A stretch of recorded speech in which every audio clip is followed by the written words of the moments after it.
Hello friends. Frustrated Indian youth पे आपका स्वागत। तो आपने कहावत सुनी होगी कि देखती आँखें मक्खी नहीं निकली जाए, कि आप देखते देखते मक्खी नहीं निकल सकते। लेकिन ऐसा लग रहा है कि जो क्लाइमेट चेंज का मुद्दा है उसके ऊपर आपके हमारे हम सब के जो पॉलिटिशियंस हैं उन्होंने मगरमच्छ को निगल लिया। सरकारों ने पूरा जलवायु परिवर्तन का मगरमच्छ निगल लिया। अब सुनिए कैसे। रोनाल्ड इमरिच की एक मूवी है 2012, ठीक है, जो 2009 में रिलीज हुई थी। उस टाइम पे क्या हुआ था कि एक एक्सपेरिमेंट हो रहा था लार्ज हेलन कोलाइडर का। उसमें भाई गोल्ड पार्टिकल हिग्स बोसोन को, जब भाई दो प्रोटॉन्स को लाइट की स्पीड से स्ट्राइक कराया गया, तब उससे पता चला हिग्स बोसोन के बारे में, गोल्ड पार्टिकल जिनसे मिलके आपके प्रोटॉन वगैरह जो एटम्स हैं वो बनते हैं। तो उस टाइम पे अफवाह उड़ी थी, अगर आपको याद हो, कि दुनिया खत्म होने वाली। तो उसी बेस पे मूवी बनी थी। उसमें उन्होंने दिखाया था कि भी 4-5 साल पहले दुनिया के जितने भी पॉलिटिशियंस अमीर आदमी उनको पता चल जाता है, और सभी को पता है, जो पॉलिटिशियन सरकार वगैरह उनको पता है, लेकिन आम लोगों को उन्होंने बताया नहीं। और उन्होंने अपने पैसे लगा के, उस मूवी को आप देखना, उसमें बोलता है यूरी कि 600 करोड़ एक सीट के लिए दिए थे मैंने, और वो अपने फैमिली वगैरह को लेके निकल जाता है और वो बच जाते हैं। अब सिचुएशन ऐसी हो गई कि क्लाइमेट चेंज जिसकी वजह से इतनी ज़्यादा प्रॉब्लम आ रही पूरी दुनिया के अंदर, ये नहीं कि बस आप और बस इंडिया ही इसको भुगत रहा है, या फिर कुछ स्पेसिफिक कंट्रीज ही भुगत रहे हैं। चाहे कोई अमीर देश है, चाहे कोई गरीब देश है, लोग सभी भुगत रहे हैं। बस इंजॉय कौन कर रहा है? पॉलिटिशियंस, सरकारें, और जो उससे पैसा बनाती हैं, वो सारी चीज़ें इससे मज़े ले रही। तो अब आप एक सिंपल सा एक गैस कीजिए, एक अंदाज़ा लगाइए कि भाई उस मूवी में ये दिखाया था कि उन्होंने शिप वगैरह बना ली, और जो अमीर आदमी थे अपने कुत्ते घोड़े बिल्ली वगैरह जो लेके, उनको लेके बच गए। जो जितनी टेक्नोलॉजी सीड वगैरह जो भी इंपॉर्टेंट चीज़ें थी मानवता के लिए, उन्होंने बचा ली। उसके अलावा जो भी उस टाइम के 700-800 करोड़ आदमी थे, आम जनता थी, वो मर गई। और लेकिन जिन जनता ने उनको चुना वो बच गए, और पैसे वाले बच गए। तो अभी जो स्पेस एक्स का प्रोग्राम चल रहा है उसको देख के तो ऐसा ही लग रहा है कि भाई जो पॉलिटिशियन है, जो अमीर आदमी जिनके पास अनलिमिटेड अमाउंट में पैसा है, उन्होंने ऐसा कुछ जुगाड़ कर लिया है कि जब दुनिया खत्म होगी 5 साल 10 साल, एक जनरेशन 2 जनरेशन के बाद, तो वो तो अपने स्पेसशिप में बैठ के आराम से दूसरी जगह पर चले जाएंगे। मरेंगे आप और हम। अब एक इसका एग्जाम्पल देता हूँ। COP 28 का तो नाम सुना होगा। हाँ भाई, 2-3 महीने हो चुके हैं उसको हुए, 2 महीने हो चुके कंप्लीट अराउंड। तो COP 28 conference of parties 1995 Berlin से स्टार्ट हुआ था। इसका मेन मोटिव था कि भाई सबसे ज़्यादा अगर इस टाइम पे ग्लोबल वार्मिंग हो रही है, क्लाइमेट चेंज हो रहा है, तो उसमें सबसे एडवांस जो रीज़न है, सबसे मोस्ट स्पेसिफिक रीज़न है, वो है CO2 का एमिशन। और वो भी CO2 वो वाली नहीं कि हम सांस लेते उससे निकल रही। जो भी फैक्ट्रीज वगैरह, फैशन के नाम पे जो फैक्ट्रीज चल रही हैं अभी, जो ट्रांसपोर्ट वगैरह, उससे जो गैसेज निकलती है उसमें 65% आपका डोनेशन है CO2 का। उसके बाद मीथेन का, जो कि भाई पशुपालन से, खेती से निकलती है। और उसके बाद भाई थोड़ी बहुत नाइट्रस गैसेज है, नाइट्रस ऑक्साइड है, सल्फाइड है वगैरह वगैरह, वो तो थोड़े से पोर्शन में। लेकिन सबसे ज़्यादा जो ह्यूमन जनरेटेड CO2 है 65%, उसका इसके अंदर योगदान है। अब COP 28 95 में स्टार्ट हुआ था। मेन मोटिव था कि भाई जो इंसान की गतिविधियों से जो CO2 जनरेट होती है उसको धीरे धीरे कम करना। उसके बाद रिसर्च हुई, बहुत सारी रिसर्च हुई। कितनी रिपोर्ट के नाम हम आपको गिनाए, न्यूज़पेपर आप पढ़ते हो उसमें पक्का आया होगा। अगर आप टीवी देखते हैं, सोशल मीडिया पे भी कुछ पेजेस हैं जहाँ पे ऐसी इन्फॉर्मेशन आपको मिल जाती है। उनमें हमेशा ये निकल के आया कि CO2 का सबसे ज़्यादा एमिशन जो ह्यूमन एक्टिविटीज़ है उनकी वजह से होता है। चाहे फैक्ट्री लगा रहे हो, चाहे कार चला रहे हो, या और भी कुछ कर रहे हो। तो और उसके लिए सबसे ज़्यादा रिस्पॉन्सिबल है आपका फॉसिल फ्यूल। हाँ, वही फॉसिल फ्यूल जो हम डेली लाखों टन यूज़ करते थे। हम नहीं, आप करते हैं, हमारे जैसे करते हैं भाई, हम तो साइकिल से चलते हैं, ठीक है। तो सबसे मेन फैक्टर है फॉसिल फ्यूल। और COP 28 में अभी इस साल जो लोग तालियां बजा रहे हैं ऐसे, जो तो जो व्हाट्सएप यूनिवर्सिटी से ग्रेजुएट लिटरल है, एजुकेटेड नहीं, लिटरल, वो तालियां बजा रहे हैं खूब जोर से कि यस, COP 28 में फैसला हुआ कि भाई फॉसिल फ्यूल को फेज आउट करने की जगह फेज कम करेंगे, फेज लो करेंगे, ना कि फेज आउट। और वो ऐसे खूब तालियां पीट रहे हैं कि पता नहीं क्या, अब तो दुनिया बच ही जाएगी जैसे। तो अभी COP 28 हुआ था, उसमें जो प्रतिभागी थे वो थे 97,000। पूरी दुनिया के जो भी मेन कंट्रीज हैं, सबसे ज़्यादा जो इमिशन करते हैं वो, और फिर भी सबसे बड़ी जो कंपनीज हैं जो सबसे ज़्यादा CO2 इमिट करते हैं, फॉसिल फ्यूल को प्रोड्यूस करती हैं या फॉसिल फ्यूल्स को यूज़ करती है। जैसे अबू धाबी ऑयल लिमिटेड है, उसी ने इसको ऑर्गेनाइज किया था। और जैसे ही उन्होंने बताया, अभी जो UN की रिपोर्ट थी कि जो भी दावी ऑयल एक्सचेंज जो कंपनी है, सॉरी, उसका जो कार्बन इमिशन था, CO2 इमिशन था, वो 1.5 से लेके 7.5 तक चला गया। और उसके जो चीफ हैं सुल्तान वहाँ के, वो बोले साइंस को क्या पता, साइंटिस्ट तो पागल होते हैं, उनको नहीं पता। फॉसिल फ्यूल को आप इतना ज़्यादा जितना आरोप प्रत्यारोप कर रहे हो, इतना तो कुछ है ही नहीं। और COP28 में गए 97,000, उसके पिछले साल थे 57,000, उससे पिछले साल थे 40,000। अब आप खुद सोचिए। और वो 57,000 ये नहीं कि, सॉरी, 97,000 है, वो ये नहीं कि सारे के सारे आपके पर्यावरण मंत्री या ऐसे कुछ था। उनके सचिव, उनके सेक्रेटरी, उनके बच्चे, उनके रिश्तेदार खूब गए भाई, दुबई में घूम के आए, बड़ी बड़ी कारों में घूमे वहाँ पे, बिल्कुल वो बोलते ना, चिल्ड एसी वाली कारों में घूमे। और उसके बाद 5 स्टार होटल में तो रुके भाई। सरकार तो पैसे दे, सॉरी, पैसे तो सरकार दे रही थी, उनकी जो जेब से थोड़े चलता। उन्होंने सेल्फी ली, सब कुछ फुल इंजॉय किया, लेकिन पैसे कौन चुकाएगा? पैसे तो आप और हम ही देंगे, और एनवायरनमेंट देगा, आने वाली जनरेशन्स चुकाएंगे उस चीज़ को। तो अब एक चीज़ और ध्यान से सुनिए। एक संस्था है our world in data, governmental management committee, उसके अकॉर्डिंग जब 1 kg जेट फ्यूल बर्न होता है तो उससे आपके 3.1 kg CO2 जनरेट होती है। अब जो 97,000 डेलीगेट्स गए थे, उनको ले जाने के लिए कितने जेट्स गए होंगे? अब उनमें कितना जेट फ्यूल बर्न हुआ होगा, उससे कितनी ज़्यादा CO2 जनरेट हुई है?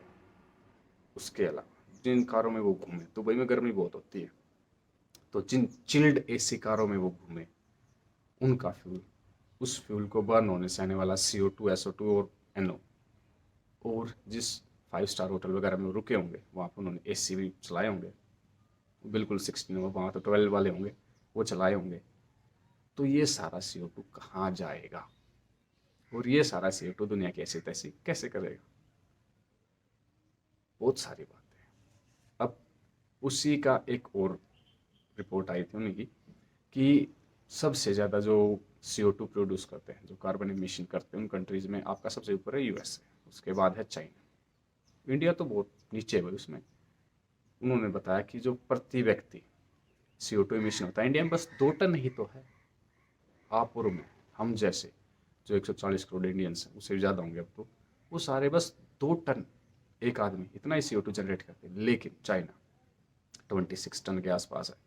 US से तो भाई 50+ प्रति व्यक्ति टन CO2 जनरेट करता है। तो ये इसके पीछे कुछ रीजंस हैं, कि भी ये तो आपकी फ्लाइट वगैरह की बात होगी, आपकी कार की बात होगी, आपके ट्रांसपोर्ट की बात होगी। अब उसके अलावा तो अब बात करते हैं नेक्स्ट स्टेप की।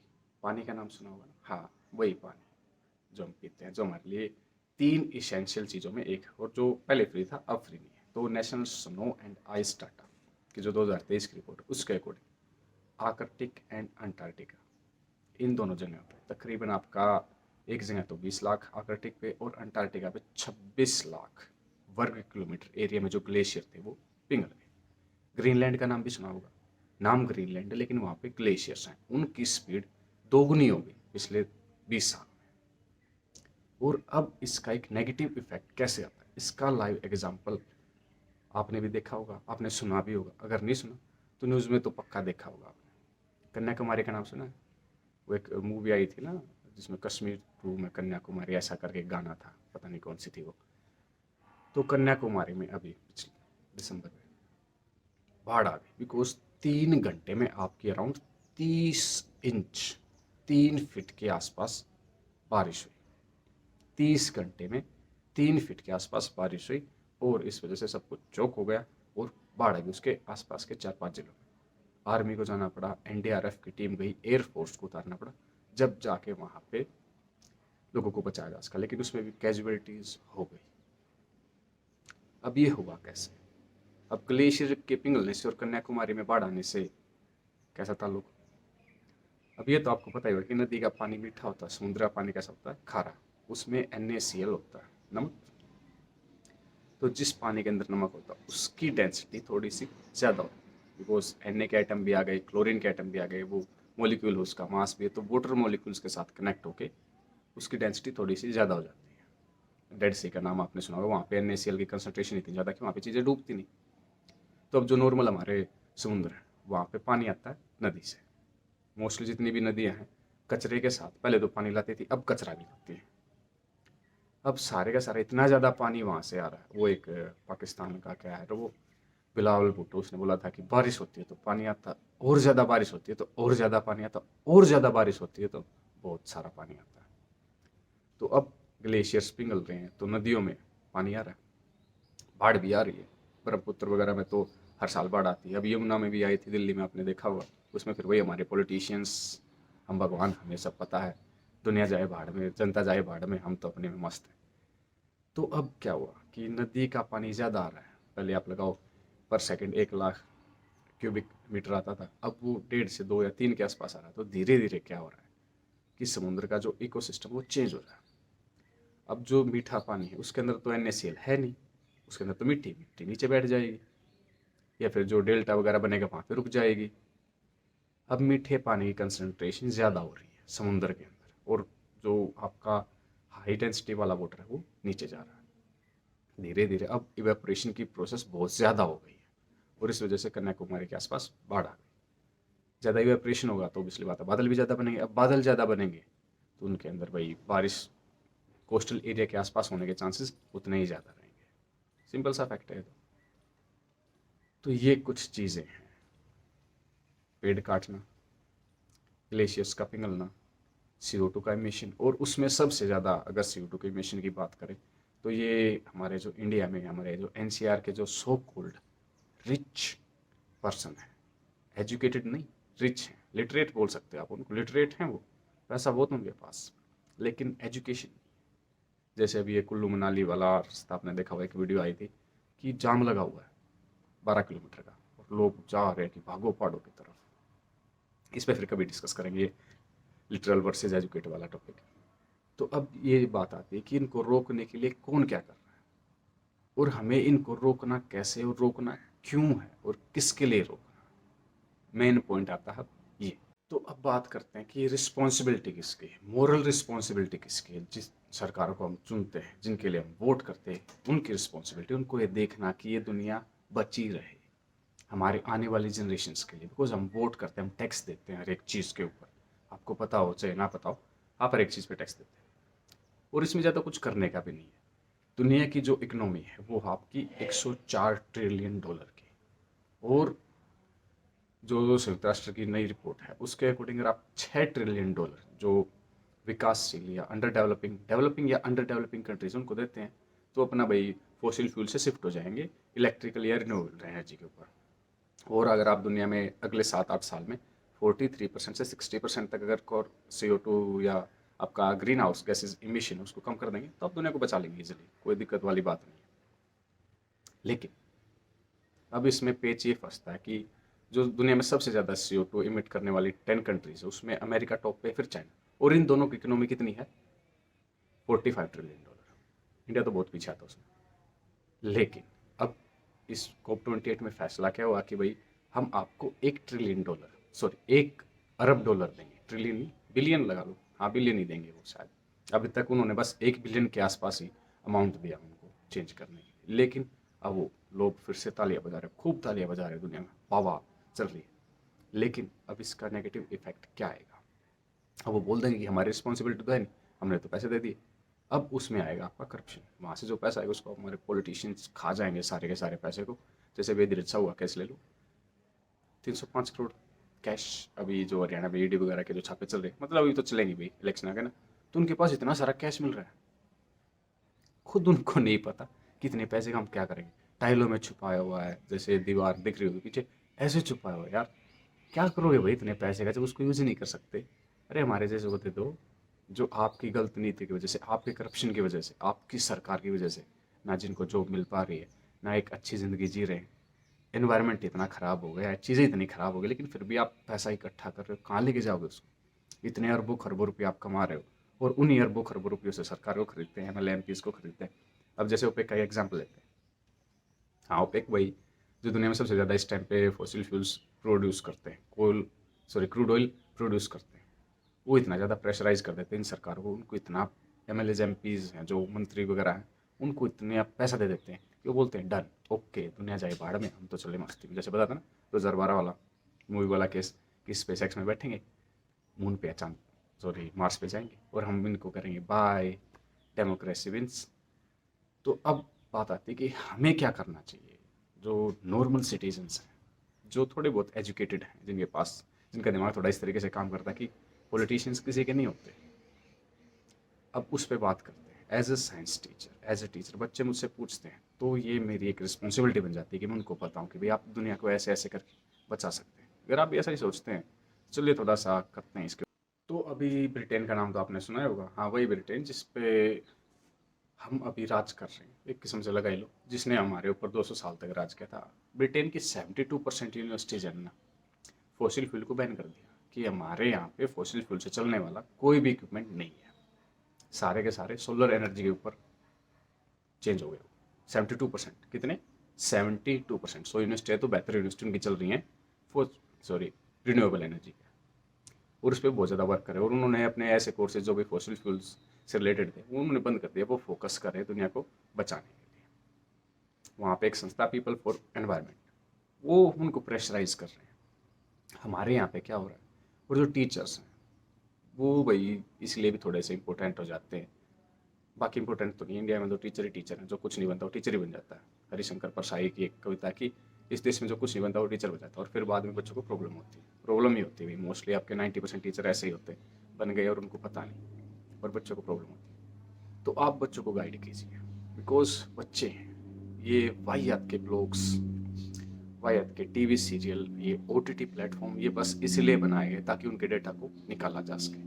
वो कैसे हैक होता है, कैसे चीज़ें काम करती है, वो अलग टॉपिक है, उस पर फिर कभी डिस्कस करेंगे। तो आप बच्चों को बताइए, आप उनको मोटिवेट कीजिए, फर्स्ट ऑफ ऑल तो क्वेश्चन पूछने के लिए, दूसरा कि भाई इन्वायरमेंट को बचाओ, बिकॉज रियलिटी यही है, यूथ को ही कुछ इनिशिएटिव लेना पड़ेगा। आने वाली जो जनरेशन है उसके लिए, जो जनरेशन चल रही है उसको इनिशिएटिव लेना ही पड़ेगा। और वो क्यों लेना पड़ेगा, बिकॉज किसी भी कंट्री में आप देख लेना, यंग पॉलिटिशियंस तो होते नहीं, जितने भी पॉलिटिशियंस हैं 60+, 70, 80, 90 के आसपास, और वो चाहे मर जाए कबर में पैर लटके हुए तब भी सोचते हैं राज तो हम ही करें। यहाँ पे यूथ को थोड़ा सा ओपन अप होना पड़ेगा, उनको सोचना पड़ेगा, बिकॉज सिंपल सा फैक्ट है भाई, बिल्कुल बहुत ही लॉजिकल सी थिंकिंग, एक सिंपल सी चीज़ है। इट डजेंट मैटर कि आप कितने अमीर हो, कितने गरीब हो। और ये क्वेश्चन एक 9th क्लास के बच्चे ने पूछा था, बड़ा अच्छा क्वेश्चन था। मैंने ऐसे ही बात चल रही थी, उन्होंने पूछ लिया कि भाई एनवायरनमेंट सर, एनवायरनमेंट वगैरह से रिलेटेड ऐसे क्वेश्चन पूछते रहते हैं। मैं उनको इनक्रेज करता हूँ भाई आप क्वेश्चन पूछिए, बिकॉज जब आप क्वेश्चन पूछेंगे तभी तो आप सीखेंगे ना। स्पून फीडिंग करते रहेंगे। तो उसने पूछा कि सर पैसे से हम दुनिया बचा सकते हैं। मैं बोला भाई कैसे। मैंने उसका एक ऑप्शन बोला कि भाई चलिए आप मानते हैं आप अमीर हैं, एक अमीर आदमी जिसके पास 2 अरब रुपये रखे हैं, और एक नॉर्मल सा सिंपल सा फार्मर है जो भी एग्रीकल्चर वगैरह करता है, मछलियाँ वगैरह पालता है, उसके पास एक नाव, बाढ़ आ गई।